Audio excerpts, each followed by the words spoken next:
Parliament సభ్యులు సురేష్ షెట్కర్ గారు, మన రాష్ట్ర ముఖ్యమంత్రి దార్శనికుడు ప్రియతమ నాయకుడు రేవంత్ రెడ్డి గారు, ఇన్ఛార్జ్ మంత్రి కొండా సురేఖ గారు, గౌరవ శాసనసభ్యులు మదన్ మోహన్ గారు, సంజీవరెడ్డి గారు, లక్ష్మీకాంత్ గారు, టీజేఐసీసీ చైర్మన్ నిర్మలా జగ్గారెడ్డి గారు, ఎమ్మెల్సీ అంజిరెడ్డి గారు, గౌరవ స్థానిక శాసనసభ్యుడు మాణిక్రావు గారు, వేదికను అలంకరించిన పెద్దలు, ఈనాడు ఈ సభకు విచ్చేసి సభని విజయవంతం చేసిన కాంగ్రెస్ అభిమానులు, జైరాబాద్, నారాయణఖేడ్, సంగారెడ్డి జిల్లా కాంగ్రెస్ అభిమానులకు, పాత్రికేయ మిత్రులకు మీ అందరికీ సవినయంగా నమస్కరిస్తున్నాను చేతులు జోడించి. 16 సంవత్సరాల కాంగ్రెస్ పాలన మన ప్రాంతానికి మొదటిసారి గౌరవ ముఖ్యమంత్రి గారు రావడం, 500 కోట్ల రూపాయల పైచిలకు శంకుస్థాపనలే కానీ ప్రారంభోత్సవాలే కానీ అలా ప్రత్యేకంగా మన ప్రాంతానికి సంబంధించి బసవేశ్వరుని విగ్రహ ఆవిష్కరణ, ఏ బసవేశ్వరుడైతే అనుభవ మంటపము, కాయకమే కైలాసము, దేహమే దేవాలయము, మానవత్వము, సమానత్వము, ధర్మము, కులరహిత సమాజాన్ని నిర్మించే ప్రయత్నం చేసిందో ఆ మహనీయ యొక్క విగ్రహ ఆవిష్కరణ ఈరోజు మన ముఖ్యమంత్రి గారు చేసిన వాళ్ళు చాలా అదృష్టవంతం చెప్పని భావిస్తాను. జైరాబాదు, మెదక్ జిల్లా ఒక గొప్ప చరిత్ర ఉన్నది. మెదక్ జిల్లా అంటే మెతుకు సీమ, మెదక్ జిల్లా యొక్క జీవనది అంటే మాంజీరా. మెదక్ జిల్లాకు ఇంకో గొప్ప చరిత్ర సింగూరు జలాలు, సింగూరు డ్యాము. జంట నగరాలకు అత్యంత దగ్గరలో ఉన్న జలాశయం అంటే సింగూరు డ్యామ్. మెదక్ జిల్లా ఇందిరమ్మ జిల్లా. మెదక్ జిల్లా 1980లో ఇందిరమ్మని గెలిపించి రాష్ట్ర ప్రధాని చేసిన చరిత్ర ఈ మెదక్ జిల్లా ప్రజలది. ఆ ఇందిరమ్మ దయ వల్లనే ఆర్డినెన్సే కానీ, బీడీఎల్ఏ కానీ, పటాన్చెరు ఇండస్ట్రియల్ పార్కే కానీ ప్రతి పథకంలో తెలంగాణ ప్రజలు కాంగ్రెస్ అంటే ఇందిరమ్మ, ఇందిరమ్మ అంటే కాంగ్రెస్, ప్రతి పథకంలో ఇందిరమ్మను ఎందుకు గుర్తుపెట్టుకుంటాము? ఏ గ్రామానికి పోయినా ఇండ్ల స్థలాలే కానీ, ఇండ్లే కానీ, తెలంగాణ సమాజము ఎప్పుడు కూడా భూ పోరాటాల చరిత్ర ఉన్న సమాజము, ఆ సమాజంలో భూ హక్కుల గురించి పోరాడిన సమాజము, ఆ పోరాటాన్ని గుర్తించి ఆ హక్కులను పరిరక్షించి 25 లక్షల ఎకరాల భూమిని, ప్రభుత్వ భూమిని ప్రతి తాలూకాలో, ప్రతి గ్రామంలో పేదవానికి పంపకం చేసిన చరిత్ర కాంగ్రెస్ది, ఇందిరమ్మది. ఈనాడు మళ్ళీ చాలా మందికి తెలియదు, మెదక్ జిల్లాకు ఇంకో గొప్ప చరిత్ర ఉన్నది. మగ్దుం మొయినుద్దీన్ పుట్టిన జిల్లా ఇది. మగ్దుం మొయినుద్దీన్ పుట్టిన జిల్లా ఇది. ఎంత గొప్పగా చెప్పిండు, అయాత్ లేకే చలో, కాయనాత్ లేకే చలో, చలో తో సారే జమానే కు సాత్ లేకే చలో.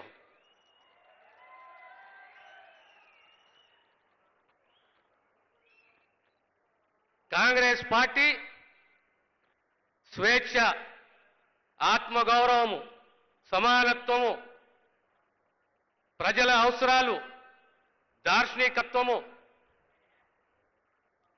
కాంగ్రెస్ సమాజాన్ని విభజించి పాలించాలని ప్రయత్నం చేయలేదు. కాంగ్రెస్ నమ్మింది సమానత్వాన్ని. ప్రాంతాలకు అతీతంగా 60 సంవత్సరాల సుదీర్ఘ పోరాటం తెలంగాణ పోరాటం, త్యాగాలతో కూడిన పోరాటం. మా తెలంగాణ మాకు కావాలి అని పోరాటం. ఆ పోరాటాన్ని, ఆ త్యాగాలని గుర్తించింది కాంగ్రెస్ పార్టీ. సరైన సమయంలో 2013-14లో ఒక రాష్ట్రాన్ని విభజించి పార్టీ నష్టము జరుగుతున్నా, జాతీయ పార్టీకి నష్టము జరుగుతున్నా తెలంగాణ ఆత్మగౌరవము, తెలంగాణ పోరాటాన్ని గుర్తించి తెలంగాణ కల సాకారం చేసింది సోనియమ్మ కాంగ్రెస్ పార్టీ. ఈనాడు ఒక్కొక్క వాగ్దానము ప్రధానంగా చరిత్రలో నిలిచిపోయే నిర్ణయాలు ఆచరణలో తీసుకొచ్చింది ఈరోజు రేవంత్ రెడ్డి గారి ప్రభుత్వం. 1931లో మొదటిసారి కులగణన జరిగితే రాహుల్ గాంధీ గారి వారి పాదయాత్రలో చెప్తుండే, జిత్నీ కిస్కి ఆబాదీ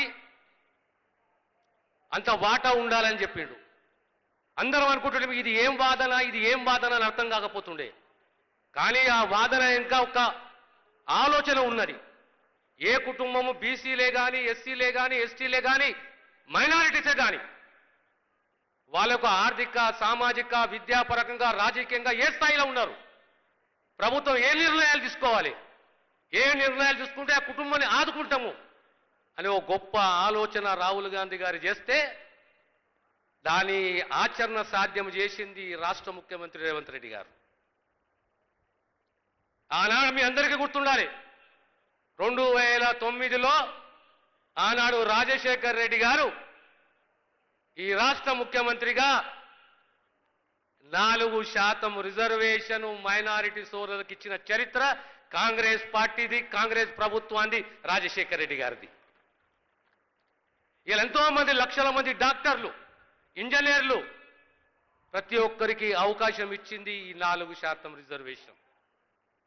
అదే రకంగా వర్గీకరణ 35 సంవత్సరాల పోరాటం. వర్గీకరణ అంటే దళితులలో వ్యతిరేకం కాదు, కులాల పంచాయతీ కాదు. వర్గీకరణ అంటే సామాజిక న్యాయం. సామాజిక న్యాయం అంటే అత్యంత వెనుకబడి ఉన్న కులాలను ఆదరించాలి, గౌరవించాలి, వారి హక్కుని పరిరక్షించాలనే ఉద్దేశంతో ఆనాడు సుప్రీంకోర్టు ఇచ్చిన తీర్పు వెనువెంటనే రాష్ట్ర ముఖ్యమంత్రి గారు స్పందించి ఓ కమిటీని వేయడము, ఓ కమిషన్ నియమించడము. కమిషన్ రిపోర్ట్ 90 రోజుల రిపోర్ట్ ఇస్తే కేవలం నెల లోపట చట్టాన్ని చేయడము. ఏప్రిల్ 14 నాడు బాబాసాహెబ్ పుట్టిన దినము, ఆనాడు వర్గీకరణకు సంబంధించి రూల్స్ ఫ్రేమ్ చేయడము. ఇది ఒక చరిత్ర. కులగణనే కానీ, వర్గీకరణనే కానీ మళ్ళీ తిరిగి ఈరోజు ఆనాడు రాజశేఖర్ రెడ్డి గారు ఉన్నప్పుడు కేజీ టు పీజీ ఉచిత విద్య, ఆనాడు ఆరోగ్యశ్రీ, ప్రతి పేదవాని ఆరోగ్యాన్ని కాపాడే బాధ్యత ప్రభుత్వం తీసుకున్నది. ఈనాడు మళ్ళీ 5 లక్షలు కాదు 10 లక్షల వరకు ఆరోగ్యశ్రీలో కేటాయింపులు పెంచింది. అదే రకంగా ఇందిరమ్మ ఇండ్లు, మళ్ళీ ఇప్పుడు ప్రతి నియోజకవర్గానికి ఇందిరమ్మ ఇండ్లు. తెలంగాణ రాష్ట్రం వస్తే మన తలరాతలు మారుతాయి అనుకున్నాం. కానీ ఒక ధరణి వచ్చి ఉన్నవాని లేని వాని ప్రోబిటరీ లిస్టులో ఇక్కడ దరఖాస్తు పెట్టుకోకుండా, ఒక అప్పలెంట్ అథారిటీ లేకుండా 5 సంవత్సరాలు నరకయాతన చూస్తే మళ్ళీ ఇలా భూభారతిని తీసుకొచ్చి ప్రతి ఒక్క పేదవానికి ఆ హక్కు, భూ హక్కును కల్పించాలనే ఉద్దేశంతో ఆనాడు ఇందిరమ్మ ఏ రకంగా అయితే లేదా భూ పంపకం చేసిందో, భూ రక్షణ చేసిందో అదే పద్ధతిలో మళ్ళీ ఈనాడు భూభారతిని తీసుకొచ్చి ప్రతి గ్రామంలో ఈ భూ సమస్యలు పరిష్కరించాలని చెప్పి ఓ సదుద్దేశంతో కొత్త చట్టాన్ని తీసుకురావడం జరిగింది. ఈ రకంగా అనేక అంశాలు. ఇలా సన్న బియ్యం ఎంతమంది ఆలోచన చేసినామో, ఎంతమంది ఆలోచన చేసాం, ప్రతి కుటుంబానికి ఈరోజు సన్నాలు ఇస్తున్నాం, సన్న బియ్యం ఇస్తున్నాం. అది ఒక గొప్ప ఆలోచన. యావత్తు భారతదేశంలో ఎక్కడ కూడా ఈ ఆలోచన రాలేదు, ఎక్కడ కూడా ఆచరణలో నోచుకోలేదు. కానీ తెలంగాణ రాష్ట్రంలో సన్న బియ్యం ఈ రాజిస్తున్నాం నేను. అదే రకంగా ఉచిత బస్ ప్రయాణం మహిళలకు, 500 సబ్సిడీ సిలిండరు, 200 యూనిట్ల కరెంటు ఉచితము, అనేక పథకాలు తీసుకొస్తున్నాము. మాటిచ్చి మాట నిలబెట్టుకుంటున్నాము. మనం ఒక్కసారి ఆలోచన చేయాలి. ఈరోజు తెలంగాణ యువత ఆలోచన చేయాలి. యువతకు సంబంధించి ఇంకో పథకము 50,000 నుంచి 4 లక్షల వరకు ఆ చదువుకున్న విద్యార్థికి నిరుద్యోగి ఆర్థిక సహాయం ద్వారా కాపాడాలనే ఉద్దేశంతో ఓ మాత్తర పథకాన్ని మళ్ళీ తీసుకొచ్చినాం. ఈరోజు ముఖ్యమంత్రి గారితో ఒక విన్నపము. మా మెదక్ జిల్లా ప్రత్యేకంగా జైరాబాద్ ప్రాంతానికి సంబంధించి చెరుకు రైతులు, తెలంగాణ ప్రాంతంలో అత్యంత చెరుకు పంట విస్తరణ ఉన్నది అంటే జైరాబాద్లోనే. దురదృష్టం ఏంటంటే ఇక్కడ ఫ్యాక్టరీ మూతబడ్డది. మాకు కోఆపరేటివ్ సెక్టర్లో ఒక షుగర్ ఫ్యాక్టరీని మీ ఆశీస్సులు ఉంటే ఖచ్చితంగా మనము జైరాబాద్ చెరుకు రైతులను కాపాడుకున్న వాళ్ళం అవుతామనే విషయాన్ని మీకు సవినయంగా తెలియజేస్తున్నాను. అదే రకంగా జైరాబాద్ మున్సిపాలిటీకే కానీ, మా జిల్లాలో ఉన్న మున్సిపాలిటీలే కానీ చాలా వెనుకబడి ఉంది జైరాబాద్ మున్సిపాలిటీ. దీనికి కనీసం ఒక 50 కోట్ల రూపాయలు మీరు మంజూరు చేయవలసిందిగా మీకు విజ్ఞప్తి చేస్తున్నాను. ఇకపోతే మాకు 2 అత్యంత పెద్ద రహదారులు, అందులో నిమ్స్ వచ్చింది. సుమారు రాష్ట్ర ప్రభుత్వ పెట్టుబడులు సుమారు 28,000 కోట్ల రూపాయలు, 12,000 ఎకరాలు. రేపు పొద్దున కనీసం 1,50,000 నుంచి 2 లక్షల ఉద్యోగాలు, ఆ ఉద్యోగ కల్పన ఉన్నది. కానీ మా ఈ రహదారుల్లో రక్షణ లేదు. ఈ రహదారే కానీ, నాందేడ్ రహదారే కానీ దానికి అండర్ పాసులు కావాలి. మీరు కేంద్ర ప్రభుత్వానికి రికమెండ్ చేయవలసిందిగా నేను గౌరవ ముఖ్యమంత్రి గారిని కోరుతున్నాను. అదే రకంగా మా కొత్త మండలాలు ఏర్పడ్డాయి, కొత్త డివిజన్లు ఏర్పడ్డాయి. కానీ ఎక్కడా కూడా ఇన్ఫ్రాస్ట్రక్చర్ లేదు. దానికి సంబంధించిన ఇన్ఫ్రాస్ట్రక్చర్ కూడా మీరు మంజూరు చేస్తారని చెప్పి ఆశిస్తూ, ప్రధానంగా మాకున్నది సింగూరు డ్యామ్, సింగూరు జలాశయం. ఆ సింగూరు జలాశయాన్ని ఓ టూరిజం స్పాట్గా, టూరిజం కేంద్రంగా, పర్యాటక కేంద్రంగా తీర్చిదిద్దితే రేపొద్దున పరోక్షంగా ప్రత్యక్షంగా కనీసం 400-500 మంది పేద కుటుంబాలు మనం ఉపాధి కల్పించిన వాళ్ళం అవుతాము. రేపు టూరిజం పెరుగుతుంది. కనుక దానిపైన కూడా మీరు ఒకటి దృష్టి సారించవలసిందిగా మీతో విజ్ఞప్తి చేస్తూ, ఈరోజు జైరాబాద్ మీద ప్రత్యేకంగా ఓ దృష్టి. మాకు 2 రహదారులు కావాలి, జాతీయ రహదారులు. ఒకటి నారాయణఖేడ్ లాతూరు, రెండోది మెదకు బీదరు. ఇవి 2 కూడా పెండింగ్లో ఉన్నాయి. దానిపైన కూడా మీరు దృష్టి సారించి మా ప్రాంతాన్ని, ఇందిరమ్మ ప్రాంతాన్ని, జోడో యాత్ర చేసిన రాహుల్ గాంధీ గారి ప్రాంతాన్ని మీ యొక్క చల్లని చూపుతోటి మా ప్రజలు, మా రైతులు, మా యువకులు కూడా రేపొద్దున సరైన దారిలో ముందుకు పోతారు.